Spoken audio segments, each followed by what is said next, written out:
Hello and welcome back to Homeschool Together. Thanks so much for joining us. We are in fish, lots of fish, and even more reptiles. We are in the Silurian and the Devonian. I want to keep saying Denovian. Devonian. Denovian, I think, is like an early man. Devonian. Which is 440 to 360 million years ago. Another 100 million year chunk that we have knocked off. So basically, this was our third major module of our prehistory. The way you organize it's the third module. So we were talking about fish with teeth, lots of fish, all the different types of fish, and the more fish. That was our favorite fish of the week. There's the Dunkleostasis Storus or something, 9-foot long megafish, and early proto creatures coming out of the water. So basically, it was lots of fish. That was our main focus, was our fish, because this was the big fish explosion, the Silurian time period, big fish explosion. So they stopped crawling on the ground like little bugs.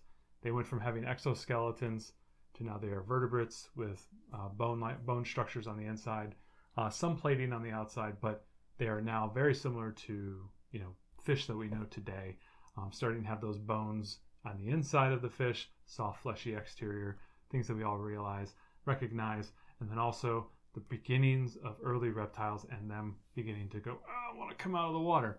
And why are they coming out of the water? Well, there's stuff on the land, and those are plants and bugs that are starting to crawl out of the water and live on the shores, live on just off the water, and they're things to eat and munch and very, very nummy things. And this is the opening shots we're showing are from life, the first 4 billion years, which we like. This is a spine for blossom and root. Yep.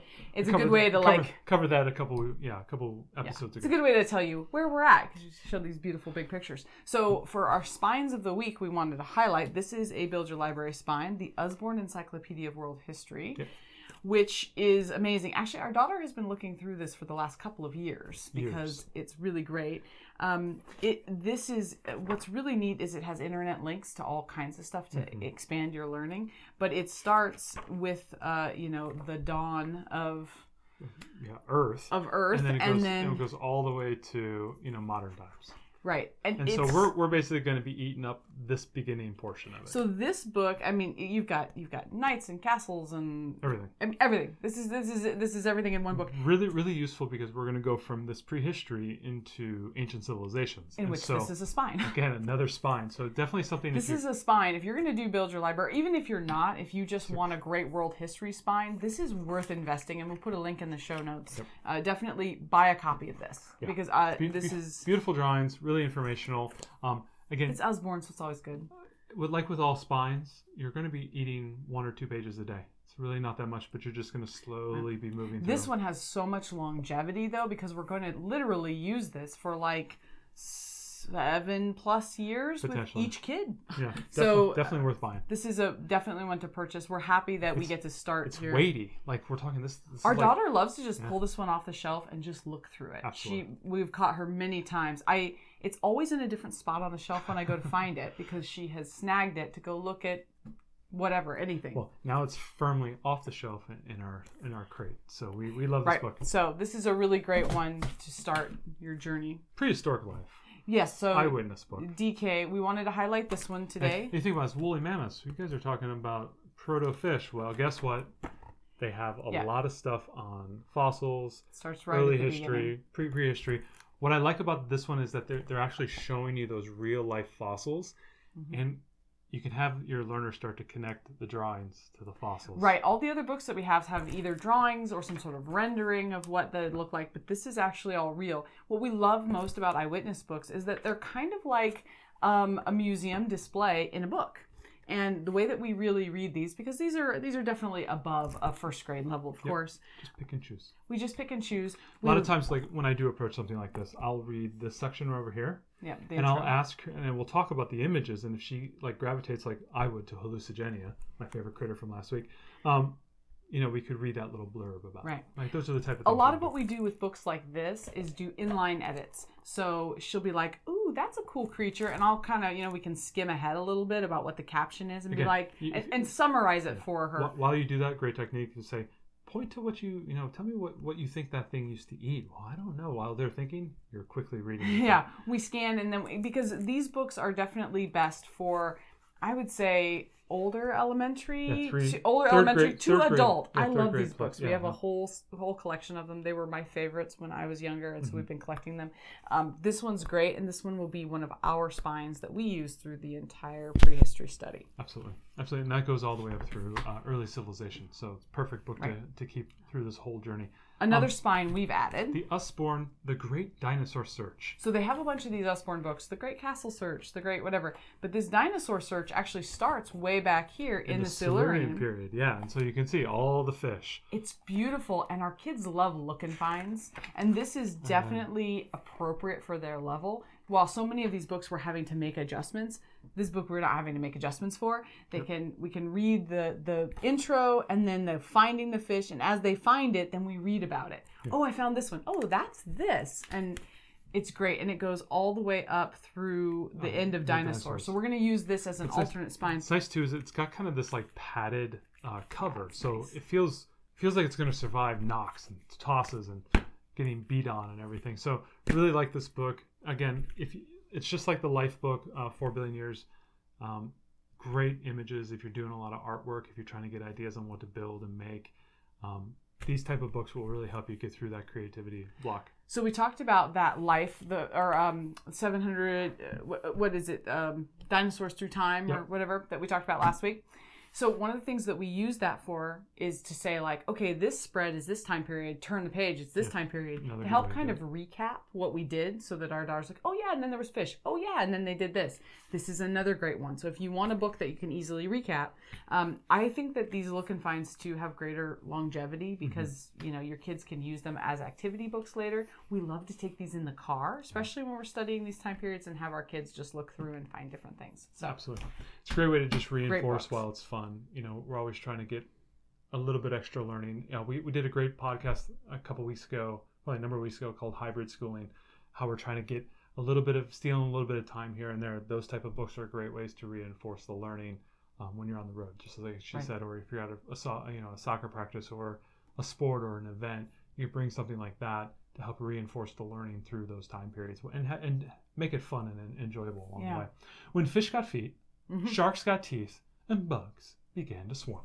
This is a cartoon prehistory of long before the dinosaurs. This is a National Geographic, but it's done in almost like a comic-y type style. What's cool about this is one of our books, one of our recommendations. Yeah, we added this one. It only covers these two periods that we're talking about this week. So the Silurian and the Devonian.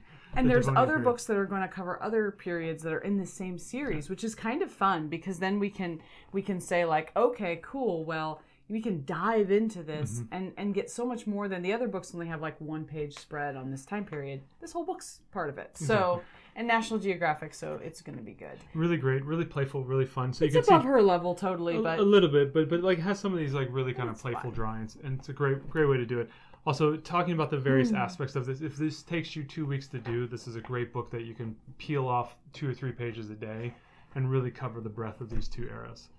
Yeah. I really liked it. We nibbled this one's on really fun. Yeah, we nibbled on a few pages here and there, especially when there was some interest. I was able to pull the book up and quickly get to that page and read on it. So, and again, another thing that you can just put in the box for them to look through because it is so visually stimulating. Yeah, absolutely. Awesome. And then we talked about paleo bugs last time. This time we're talking about mega bugs. And the other prehistoric critters that roamed the planet. So along these time periods, we're starting to get into the proto-bugs, and as our fish and amphibians and reptiles are starting to crawl out of the sea, they're being greeted by things that are already on the land, which is kind of these proto-bugs and these big bugs. And I think our next module that we're going to get into is really this huge explosion of plants and animals and trees, and then also enormous bugs, massive mega bugs. And so this is a great place to start. So the first few pages talked about the underwater bugs, but now once you get past those first couple of pages, you start to get into the really massive prehistoric bugs that were crawling the land after this module. So great thing to start getting into if you want to check it out.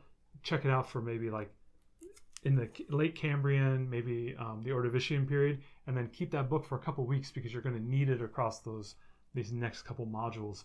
Really helpful to drive home the scale of the bugs. I think that's really the big thing that, they see bugs and they're all super small. Most of the bugs that we have on our planet are really, really small. to think about a 7-foot long millipede is just like mind-boggling. Yeah, it's really cool. Absolutely. So between megabugs and paleobugs, which one do you think? I think it's megabugs. I can tell you on one look. Yep, it's the megabugs. She liked the megabugs more because I just think the drawings are a little bit more engaging, and every single page is this new centerfold, depiction of this a massive bug, and it tells you all the information about it. I thought the paleobugs kind of put the picture of the bug on the side, and there was all this extra information. It really makes the bug centerpiece here. I think this one's a little bit better. I like this one a little more. Just a little bit more. These are a few books that we added. Of course, there's more books that we will read. Obviously, spines. We've talked about some of them. We're going to highlight a different spines every week. And there are a few other alternate books that are recommended in the curriculum that you'll have to get when you purchase the curriculum, and we don't want to divulge that. So there was more reading than this week, but this just gives you an idea, and we want to cover these books and show you what we did. So extras that we do every week, we're doing the Eon videos that are recommended in the Blossom and Root. Really good, really enjoyable, fantastic. This week was all about the fish. We loved it. We really geeked out on it. Also, for kind of an art activity, we did a lunch at the park. So I was reading books at the park, doing math and reading, doing some Blossom and Root early years of Volume 1 with my little one, and we decided to become not fossil hunters but fossil makers, and so we went over to the dirt patches under the trees, stomped on it, made it super flat, took some sticks and drew some fish, and used some wood chips to make some scales. So we got out into the nature and tried to create fossils that pertain to the period that we're in right now, to kind of reinforce and have that creativity and enjoyment around learning about these ancient creatures. Yeah, as we get into our third module here, we really started to realize that our kids are responding most to the things that are very hands-on, to doing art, to modeling with Play-Doh. And Blossom and Root gives you a ton of different things. So if you're more into books, or you're more into the STEM-oriented stuff, or arts and crafts, for me it's been the arts and crafts section. Right. She gives you a lot of ideas, and a lot of times when you're looking at all those ideas, you're like, oh, do I have to do all these? No, you don't.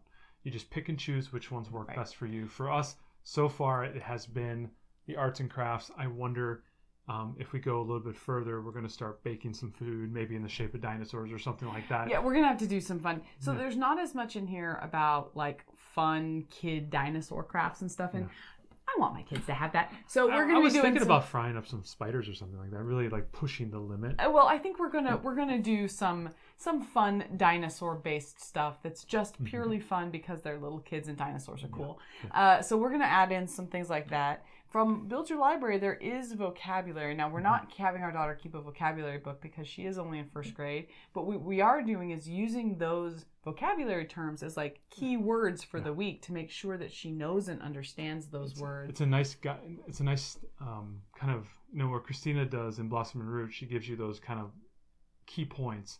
I like with the Build Your Library where they give you this vocabulary. It kind of reminds me as the educator, make sure your kid gets this as a takeaway. Right. Or they don't have to memorize everything. They don't have to walk away with every single concept, but do try to drive those concepts in that maybe they've heard that word before. If you ask them again in 5 or 6 weeks, they may not know the definition of that word, but they go, I heard that word before. And that's kind of the takeaway that I'm trying to get with those. And if you've noticed, there's a lot of things, we're referring to lots of things that are done in Blossom and Root. And that's because the way that we've structured this, most of the program is going to be Blossom and Root, sprinklings of Build Your Library, until we get to the rise of man and Neanderthals and all of that into the Stone Age and prehistoric man. That's when Build Your Library is really going to shine. So if you're thinking right now, like, I don't understand, like, why wouldn't you just do Blossom and Root? It's because the Build Your Library focus is more at the end. So we are picking pieces from Build Your Library, but the most of it is from Blossom and Root at this stage of our study. Yep. We're getting closer and closer to dinosaurs, but we've still got a few more eras to go. We got to get those bugs. We got to get those trees. We're getting there. So stick with us as we continue going, and we'll continue to talk about the spines from the curriculum and the other books that we add so that you can follow along and know what are the best books. See you guys.